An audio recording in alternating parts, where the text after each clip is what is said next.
And welcome to She Thinks, a podcast where you're allowed to think for yourself. I'm your host, Beverly Hallberg. And on today's episode, we look at the number one problem facing Americans: inflation. We're going to get into the specifics of how we got here, but most importantly, what we need to know. For example, will the so-called Inflation Reduction Act really lower inflation? Will the Federal Reserve continue to raise interest rates? Should we brace ourselves for an even harder economic time? And what are the right policy steps to lower inflation? Well, we have a wonderful guest to talk about all of that. Kristin Tate is joining us. Kristin Tate is a visiting fellow at Independent Women's Forum. She writes a weekly column for the Hill newspaper and is the author of 3 books: The Liberal Invasion of Red State America, How Do I Tax Thee, and Government Gone Wild. She also provides communication strategy to political campaigns and has worked on statewide races in Texas. And it's a pleasure to have her today. Kristin, thank you so much for joining She Thinks. Thank you so much for having me, Beverly. So I think we should start by defining the word inflation. That seems to have been a very difficult thing for many Democrats to do in the past few weeks. What is the definition of inflation? What is the definition of whether or not we are in a recession? And do you think that when we think about defining recession as well, that we currently are in one? Yeah, I mean, I actually don't think it even matters if you call it a recession or not. I mean, they can change the definition of recession. The point is, Americans are feeling really pinched, economically speaking. Their dollars are going less far than they used to, and Americans are struggling to buy all of the things that they were able to comfortably buy just a few years ago.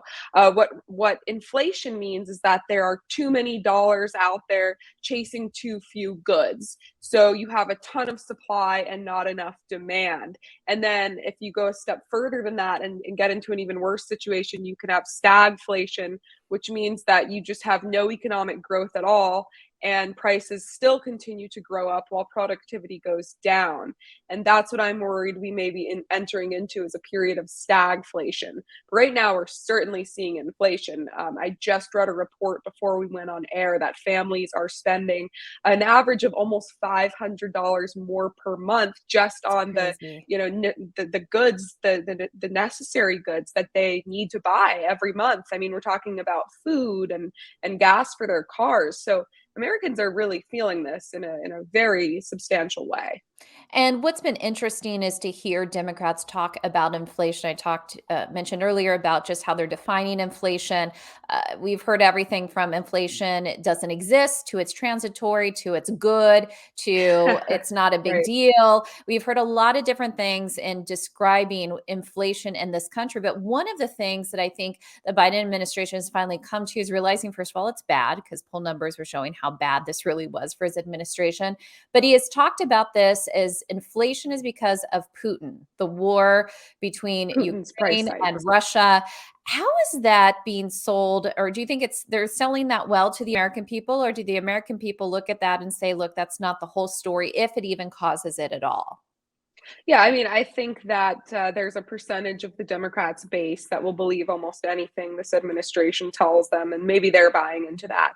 But the vast majority of American families can see right through that. That is not the case, because inflation was already on the rise well before Putin invaded Ukraine. We already were seeing significant price hikes across the board, and this was something that was being talked about a lot on cable news shows and, in the pages of various newspapers. So people aren't really buying that. I think he can sell a little bit of the case that, the invasion didn't help inflation, it's made it worse. And that's true to a certain extent, particularly when you look at gas and oil. But I think most people are smart enough to understand that that's not responsible for the bulk of the inflated prices we're seeing. So let's get into the reasons why we are seeing this increase in prices across the board. What is it due to? It's a huge perfect storm of factors. And I think really most of this started when COVID hit, right? And we really shut down the whole economy. So this is not all the fault of the Joe Biden administration. The Trump administration went along with these shutdowns, even encouraged them at the beginning. Productivity absolutely plummeted in this country. We saw huge disruptions to our supply chain. So that was the first problem. And everyone was sitting at home collecting stimulus checks that were being sent to them from the government. This was money that was in part being printed, in part being borrowed from China. And then, of course, we have to pay interest on that. And so Americans were at home. Productivity was going down. They were receiving stimulus checks. They were flush with cash. And as a result, they were buying lots of things, especially online. So we saw demand just go through the roof for consumer items while supply was going way down. So that's what started all of this. And then, of course, once we figured out COVID was not really a significant threat to young, healthy people, instead of kind of reversing policy, opening the whole country back up, especially the cities, encouraging people to get back to work, getting our supply chains back in working order, the Biden administration comes in and continues with policies that just poured gasoline onto the fire. They did another round of stimulus checks. They passed these massive $1 trillion spending bills. Oh, and I didn't even mention that the PPP loans, those didn't help inflation either, where we were just giving out these huge checks to employers, and many of them were fraudulent. So all this printed and borrowed money is just being pumped into the economy at a very quick clip, and that has continued on now for 2.5 years. And you have particularly the Democrats who just want to keep spending and spending and spending money that we do not have. And again, this money is mostly being borrowed at high interest rates. It's being printed. The money doesn't exist. And they're telling the public that we're going to fund all of this spending with tax hikes on the rich and corporations, which just is not true. I mean, every single study shows that even if you significantly increase taxes on every billionaire in this country, it couldn't come close to covering the spending in these bills. So I just don't see this situation getting any better anytime soon, unless you have a bunch of Republicans come in after the midterms and really push for change. But unfortunately, Republicans haven't been that great on spending either. I mean, I can really count on two hands the number of Republicans in DC who are serious about spending cuts. Spending cuts are like a root canal. Nobody really wants them, and they're not popular politically, but that's really what needs to happen to get this under control. Yeah, it does seem like government's posture, whenever there is pain felt by people, they say, well, we're just going to give you something. And so the most recent gift is what is called the Inflation Reduction Act. Many people are mocking this name because it doesn't seem like it's going to lower inflation at all. It's actually more of the Green New Deal 2.0 that is really passed. But tell me about what you think about the name of the bill and what this will actually do to inflation. It's so despicable the way Washington slaps these misleading labels on bills that often represent the exact opposite of what the bills actually do. This would actually significantly increase inflation, especially in the short term. I was just reading a report by the Heritage Foundation that broke down exactly what this would do to the economy. It's just another big boondoggle spending bill, especially on green energy. This bill took a lot of parts of the so-called New Green Deal, incorporated it. So it's just like a massive giveaway to the green energy sector, and then also to manufacturers. And the Biden administration is trying to say, oh, we're going to, give all this money to manufacturers and it's going to drive down prices. That's not the case at all. All this is going to do is just create more currency floating around that's going to even further devalue the dollar and people's spending power.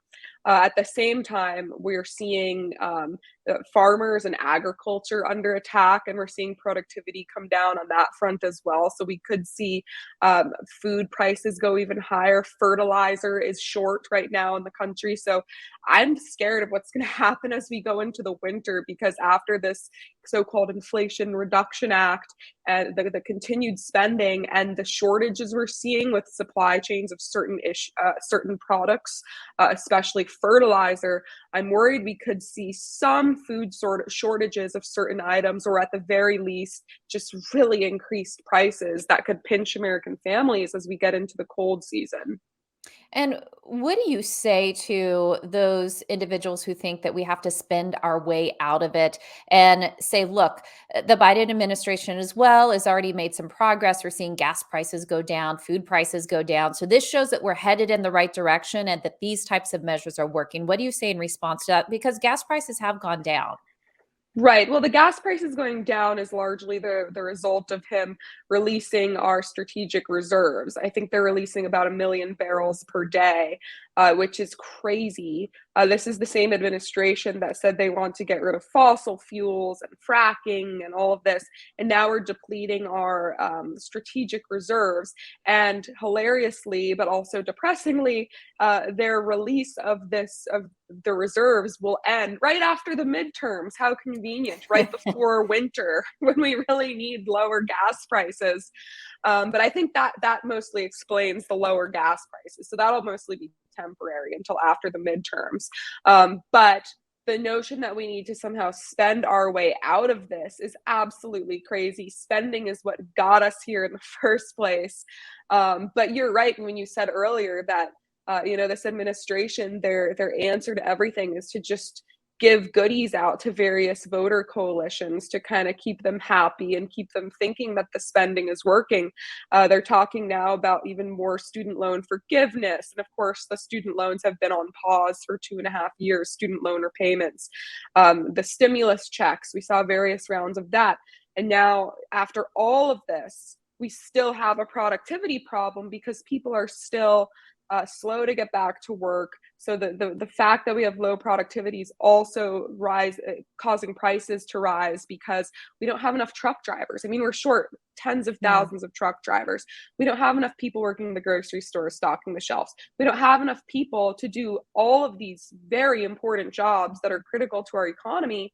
And the best way to get people back to work and lower these prices and get productivity back up and get the dollar to retain some of its value is just to not spend all this money and kind of just let the economy fix itself. But that is not the direction that we're heading in.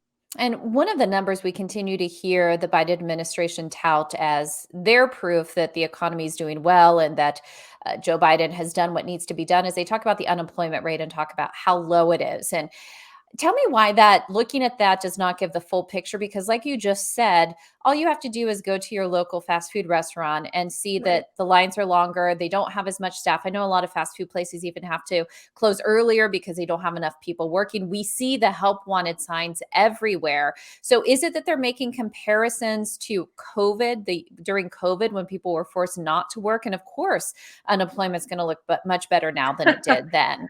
Right, yeah, it's a wonder. You shut down the economy and tell everyone they can't go to work, and then when you reopen most of the country and some people go back to work, wow, the unemployment rate goes down. Who would have thought? But there are other pieces to the puzzle as well. Some people have just left the workforce. They're not looking for work, so they're not even counted in the unemployment numbers at all. A lot of mothers, in particular, during COVID, they decided they liked being at home with their kids and they're not going back into the workforce. And that there's actually something really great about that, but it does impact the numbers we're looking at. Additionally, many employers, because of their decreasing profit margins, are simply not able to hire as many workers as they had before the pandemic. I have a stepmother in Boston, Massachusetts, who owns 3 restaurants, and her staff, just the number of people she's able to afford, has declined by about 30% because her cost of materials has gone up so much. All the food that she buys for this restaurant has gone up so significantly that she just can't afford to hire the same number of people that she had prior to the pandemic. So I think there are a lot of different reasons why these unemployment numbers look like they have lowered. But of course, the primary being that during COVID, the numbers were just so horrible that obviously they're good now in comparison. Well, I want to take a brief moment to ask you, our listeners, a question. Are you a conservative woman? Do you feel problematic just for existing in today's political landscape? Well, I have some info to share with you. Every Thursday morning on Problematic Women, Lauren Evans and Virginia Allen sort through the news to bring stories and interviews that are of particular interest to you. A problematic woman, that is a woman whose opinions are often excluded or even mocked by those on the so called pro women left. Lauren and Virginia break down the news you care about in an upbeat and sharp witted way. So search for Problematic Women wherever you get your podcasts. Now, Kristin, I want to turn to the topic of the Federal Reserve. We've seen interest rates go up. This has been hard for the housing market as well as other sectors. There is talk about even more of an interest rate hike leading up to this September Federal Reserve meeting. What do you make of what the Fed is doing? Do they have to do this because inflation is what it is? Yeah, I think the Federal Reserve has gotten far too powerful. I mean, basically, the Biden administration has given over the reins of the economy to the Fed. However, I do think we need these rate hikes right now. It is a way we can slow the inflation, but it's really the only thing that's being done right now. What we need is slight hikes in the interest rates, but then we also need to stop the spending. If you only increase the interest rates, that's going to just hurt people trying to buy houses while they're also struggling to buy all these other things like groceries because of the out of control federal spending. But I do think some moderate hikes in the interest rates are sensible. The housing market was way out of control. It's going to cool the market a little bit, which we need to kind of get the inflation under control. But it's really only one piece of what needs to happen. The bigger piece, which is the federal spending, is going in the wrong direction. So these Fed interest rate hikes really aren't going to do too much, in my opinion, to stop the inflation unless these other things happen as well. And let's talk about how people should brace themselves for whatever is coming next. You already mentioned the potential food shortages and what we may see this winter and the cost of gas, especially as people use energy more to heat their homes. I guess the question is, should we brace ourselves for a hard fall and winter? I think so, yes. I talk all the time about savings. I come from a very thrifty family up in New Hampshire that put a big emphasis on creating savings and having a cushion in case times get hard. And right now, I mean, the I think the majority of millennials, I read this a couple weeks ago, are literally living paycheck to paycheck. And of course, their pay is lower than their parents was when adjusted for inflation when their parents were their age. But a lot of that is also because many people, many young people particularly, live above their means. They're going out to eat, they're buying expensive cars, and living on these like crazy payment plans and credit cards. And I think people would be wise to kind of rein that in a little bit as we get closer to the winter and really focus on the what is necessary for my household. What foods do I need? How much gas do I need in my car? The spending habits people adopted during COVID were a little bit troubling in certain ways. We saw, all kinds of goods really exploding in popularity that are not necessary to run a household. So I think that's wonderful during good economic times. But when you're entering bad economic times, it is really important to have that savings cushion because we can't rely on the government to just come in and give unending stimulus checks every time we enter an economic slump. So people would be wise to kind of prepare for what's coming, try to save money, and focus on what your household really needs and creating a budget. And a large part of this problem, of course, is that our public school system and the colleges don't even teach basic accounting anymore. They don't teach kids how to balance a checkbook, how to create a budget, but it really is so important to know. And I believe one of the reasons so many young people are even struggling to pay off their student loans and living paycheck to paycheck is because they were never taught these really important skills. So I do Yeah. think people need to prepare for what's coming. I think preparation is important. And I think the other part is people are looking to our elected officials to see what they can do. We do have midterms coming up. We'll see what Sure. happens as far as who is elected to the House and the Senate and what happens with the balance of power. But let's just say you have Republicans do take over who typically do not want to spend as much, even though they have a bad track record. Other than stopping stimulus, is there anything else to put the cat back in the bag? Yeah, I mean, I think just reining in federal spending in general. I mean, it bothers me so much when these Republicans brag about slowing the growth of the federal budget every year. Well, it's still growing. You've just slowed the rate of growth. So I think everything needs to be reined in, and they would be wise to just let the market work. But again, it's just not a very politically popular thing to do. I mean, there's no constituency for that. So the best I think we can hope for is for the Republicans to come in and just stop the crazy, really, really harmful spending the Democrats are doing and get us back to what we had before COVID, which was still growing government, growing spending, just at a slower rate. I mean, that would really help. So I think that's kind of the best that we can hope for. But in my perfect world, I would love to see drastic cuts to the bureaucracy, drastic cuts to federal spending, drastic cuts to all kinds of programs that are riddled with fraud and get people dependent on government. But that's kind of a fantasy. Well, we can always hope and work towards that, but some really good information, also some good advice on the importance of saving. I think we all need to look at that as we do not know what to expect from the economy moving forward, even though it's likely that we will be headed towards harder times. But Kristin Tate, visiting fellow with Independent Women's Forum, thanks for joining She Thinks today. Thank you so much for having me, Beverly. And thank you for joining us. Before you go, Independent Women's Forum does want you to know that we rely on the generosity of supporters like you. An investment in IWF fuels our efforts to enhance freedom, opportunity, and well-being for all Americans. So please consider making a small donation to IWF by visiting iwf.org/donate. That is iwf.org/donate. And last, if you enjoyed this episode of She Thinks, do leave us a rating or a review. It does help, and we'd love it if you shared this episode so your friends can know where they can find more She Thinks. From all of us here at Independent Women's Forum, thanks for watching.